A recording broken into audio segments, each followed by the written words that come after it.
Hey guys, I am here to talk about exclusives for Stanley Comikaze 2013. And so one of the big changes for this year with Stanley's Comikaze in their third year is really amping up the networking with different licenses and trying to get some of those types of groups to come out to the show and put together some really cool exclusives. So as you know, if you go to many conventions, exclusives are fairly rare outside of some random kind of variant covers or things like that, but to actually find shows where they'll take things like a Mattel or Her Universe or Tops or places like that and do something with them is very, very rare. New York, Comic-Con, San Diego obviously are two of the big ones. And so want to touch on a few things with it.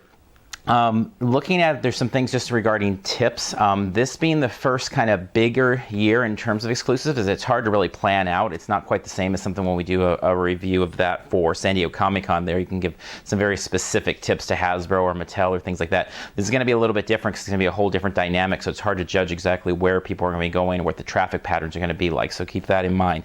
That being said, a couple general things to do. Make sure to get there early. I've said this in the other video, but especially if you can get there Thursday and register early. They're doing registration from 1 to 4 on Thursday. So if you're anywhere in the LA area, you can go by the convention center, get registered then. If not, registration opens at 11, which is 2 hours early on Friday. Just the sheer fact of adding Friday should kind of diminish some of that registration glut. But that being said, it's going to still perk up with that many people coming at those times. So make sure you have a backpack plan, and that kind of goes beyond just exclusives, but in terms of how you're transporting things, like I know for us, we keep several of the Walking Dead or Blood Factory bags from San Diego Comic-Con in our backpack to kind of use as bags to carry things throughout. And so have some sort of plan, especially if you're going to take the train in or something like that, or if you're going to maybe be potentially parked far away, not knowing what the parking situation will be like by the time you get there. We have a video on San Diego Comic-Con on backpack survival guides, so you can check that out, and that'll give you some ideas there, and I would just kind of apply this same rules there. Make sure to analyze the floor plan. You can see it looks like several of these spots that are going to have some of the best exclusives are going to be kind of clumped up in that middle area there. So as you're coming in the door, you're going to kind of have to judge, you know, do you want to take that right, and maybe it's further footage-wise, but quicker without as many people going directly there. Again, tough to say this year. Next year when we come back, hopefully we'll have a very kind of sound idea, because we'll definitely be watching the traffic patterns Friday, Saturday, and Sunday. And then the biggest suggestion in terms of tips is just to read Comikaze's survival guide. They put together a survival guide this year just overall for the convention experience to give people ideas of ways to have a great time there, and there were several things on there that really made me think of if somebody was hunting exclusives, these might be a good place to start for them, and so take a look at that. So in the world of exclusives there's a good variety of them, and I wouldn't be surprised if more are announced after we finish putting this video up. But that being said, there's a few that really caught my eye. I just wanted to hit on that kind of demonstrate, I think, the overall tone of the show and kind of where Comikaze is going. So first up is just the work they're doing with the Funko Pops, which personally I've not been a Funko Pops collector, but it's been tempting. And so the guys from Nerd Foo, and I listen to their podcast every week, and they do some great stuff with them, and it definitely tempts me. And if there's one that's ever really, really tempted me, it is the Stan Lee version that they're going to have at Crazy Cat Collectibles. And so that's definitely what's going to be on my list of places to check out.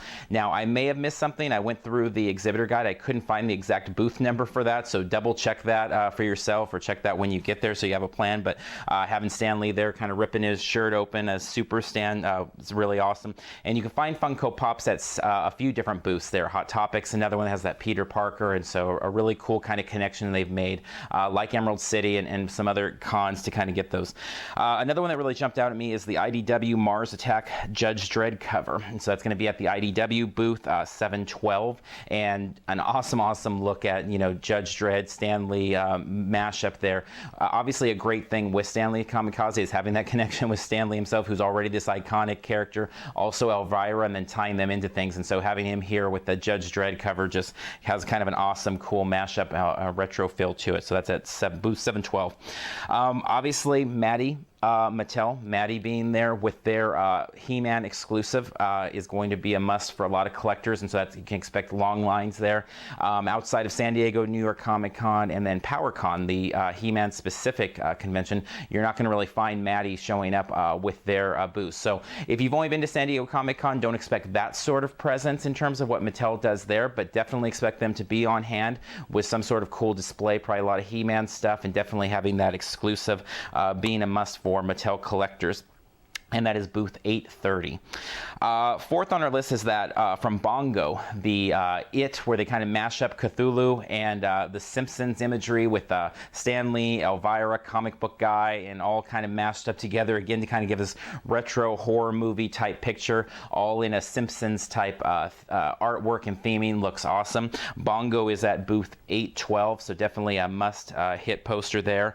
And then last on our list, and it was hard just to kind of take it down to 5 because there was actually several more that caught our eye, but I think the Mars Attack Tops card with Stan Lee conquering the Martians is a must hit. Just again, that iconic image of Stan Lee in that kind of 60s, 70s type retro look, and then Mars Attacks, you know, kind of him fighting away there, and so they're going to be at booth 1443, so another stop there. Now I couldn't find prices on the sites, and so again, maybe they're somewhere on there where I was missing them, but in my research I couldn't quite find them. But you can guess on most of these they're going to be somewhere in that $10 to $20 range across the board. None of them are really high-end collectibles. That being said, there are some high-end collectibles with the Super Alloy doing some of their DC figures and things like that. So definitely take some time, go through the exclusives list that Comikaze's put together. That's another huge step in terms of building a convention, is the fact that not just to get the collectibles and to get these different licenses, but to get them to actually show up at the show, to get them all assimilated into one spot in the on the website. So a lot of cool stuff there, making it user friendly for the collectors that are out there. So definitely check those out. If you can't be there Friday, it's hard to tell in terms of the amount of distribution on some of these, so it's tough to know what's going to be available through the weekend. You know, that's something kind of going forward that hopefully we'll see a little bit more in terms of the price and what the numbers are on these. But for now, it's going to be a brand new thing for the show, and it's an awesome thing that they have, and it's going to bring a whole new group of people out to Comikaze this year. To remember that is the exclusive hunters, because there are people, and because I'm a collector, I know some of these people that only go to cons that have exclusives. You know, that's their thing. They don't care about programming. They don't care about cosplay. They care about the collectability of things, and they want things that are exclusives. So that's going to get attention. It's also probably going to get a lot of people from different parts of the country that are asking people to be mules for them and kind of pick things up and ship them back to them. So I expect that element of the exclusive to kind of take a big boom this year, and I think we'll see even more from Comikaze with that in 2014 though. So until then, check out the survival guide, check out our video on backpacks, and watch here for us, because we're going to have tons of content throughout the weekend of everything related to Comikaze. We'll have write-ups, photo galleries, videos. We had 50 videos of D23 Expo, so I don't know what we'll have between panels and everything else, but we'll have tons of stuff. So keep an eye here. So until next time, we'll see you in line somewhere.